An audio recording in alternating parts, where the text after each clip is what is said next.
శ్రీ గురుభ్యో నమః. సంపూర్ణ కార్తీక మహాపురాణము 13వ రోజు పారాయణము. 12వ రోజు పారాయణంలో భాగంగా అంబరీషోపాఖ్యానం గురించి తెలుసుకుంటున్నాము.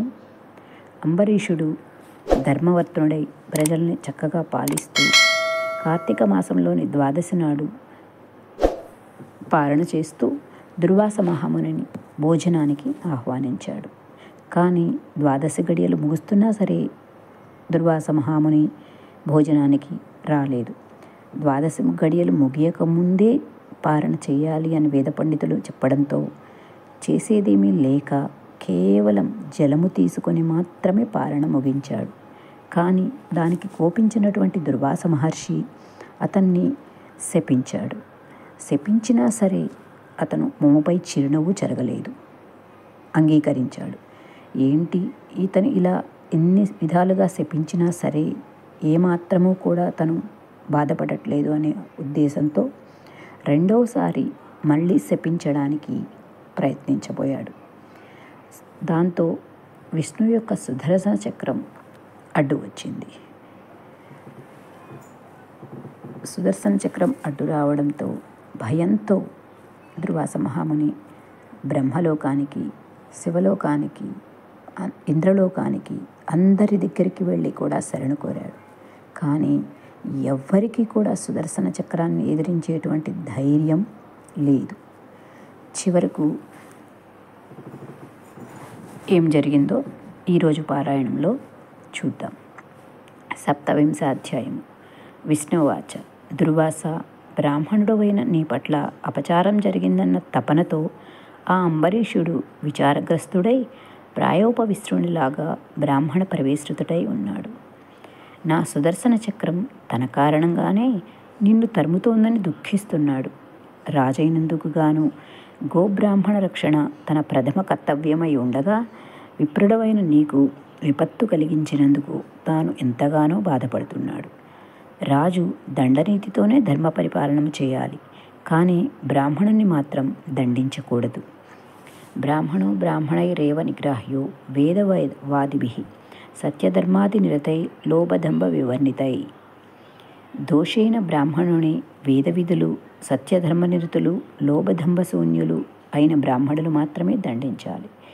బ్రాహ్మణుడు పాపమును చేసి ప్రాయశ్చిత్తమును చేసుకోనప్పుడు ధనాపహరణం లేదా వస్త్రాపహరణం, స్థానభ్రష్టత్వం మొదలైన విధులతో బ్రాహ్మణులు మాత్రమే శిక్షించాలి తప్ప రాజు శిక్షించకూడదు. తాను స్వయంగా బ్రాహ్మణుని చంపినా, తాను నిమిత్తంగా బ్రాహ్మణుడు చంపబడినా, ఇతరులచే తాను చంపించినా కూడా బ్రహ్మహత్యా పాతకం కలుగుతుంది. దీన్ని ధర్మశాస్త్రాలు ఘోషిస్తున్నాయి. అందుచేత మహాభక్తుడైన ఆ అంబరీషుడు బ్రాహ్మణుడైన నీకు తన వల్లనే ప్రాణాపాయకరమైన సుదర్శన వేద కలిగినందుకు ఖిన్నుడై ఉన్నాడు. కాబట్టి నువ్వు తత్క్షణమే అంబరీషుని దగ్గరికి వెళ్ళు, తద్వారా మీ ఇద్దరికీ కూడా శుభంగా జరుగుతుంది అని విష్ణువు చెప్పగానే దుర్వాసుడు అంబరీషుని ఎదుట ప్రత్యక్షమయ్యాడు. అప్పటి వరకు సుదర్శన చక్రం వెంటపడుతుందనే భయంతో భీతిల్లిపోయినటువంటి దుర్వాసుడు సుదర్శనుడు తనకి అభయం ఇవ్వడంతో వెళ్ళి అంబరీషుని చేరుకున్నాడు.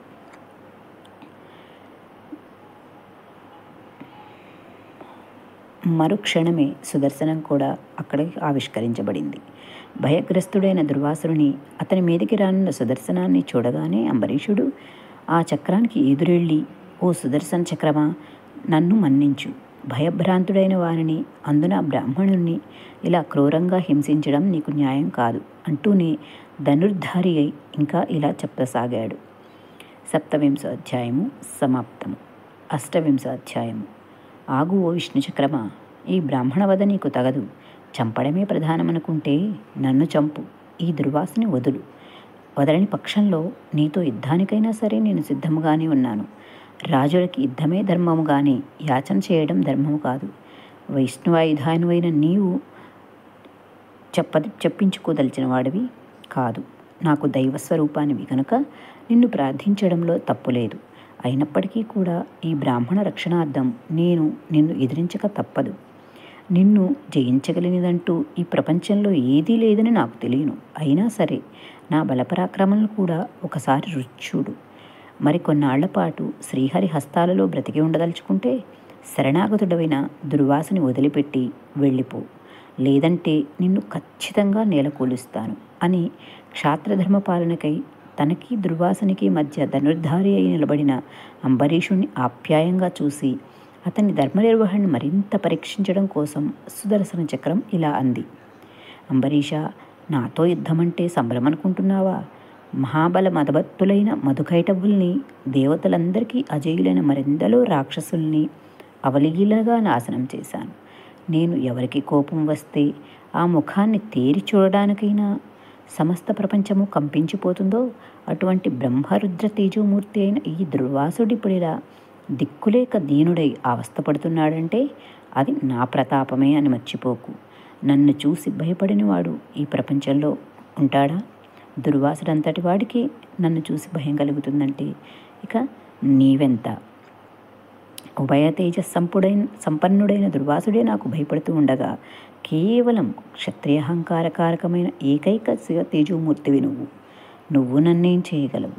క్షేమం కోరుకునేవాడు బలవంతుడితో సంధి చేసుకోవాలి, కానీ ఇలా యుద్ధానికి దిగి నాశనం కాకూడదు. విష్ణు భక్తుడివి కాబట్టి ఇంతవరకు నిన్ను సహించాను.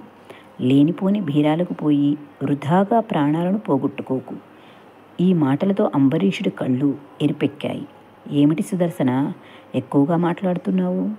నా దైవమైన హరి ఆయుధానివని ఇంతవరకు ఊరుకున్నాను, కానీ లేకుంటే నా బాణాలతో నిన్నెప్పుడో 100 ముక్కలు చేసి ఉండేవాడిని.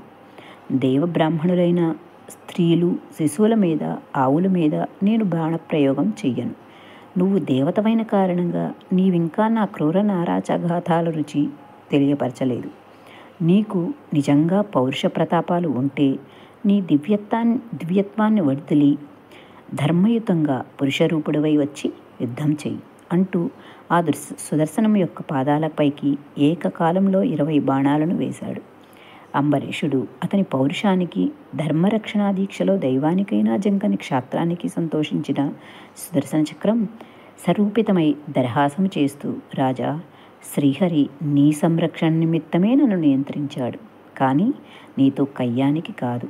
పరీక్షించేందుకే అలా ప్రసంగించానే కానీ విష్ణుభక్తులతో నేనెప్పుడూ విరోధపడను. నీ కోరిక ప్రకారమే శరణాగ్నితుడైన దుర్వాసుణ్ణి వదిలేస్తున్నానని చెప్పి అంబరీషుణ్ణి ఆలింగనం చేసుకున్నాడు. అంతటితో అంబరీషుడు ఆనందితుడై, సుదర్శన, నీతో యుద్ధానికి దిగినందుకు నన్ను క్షమించు.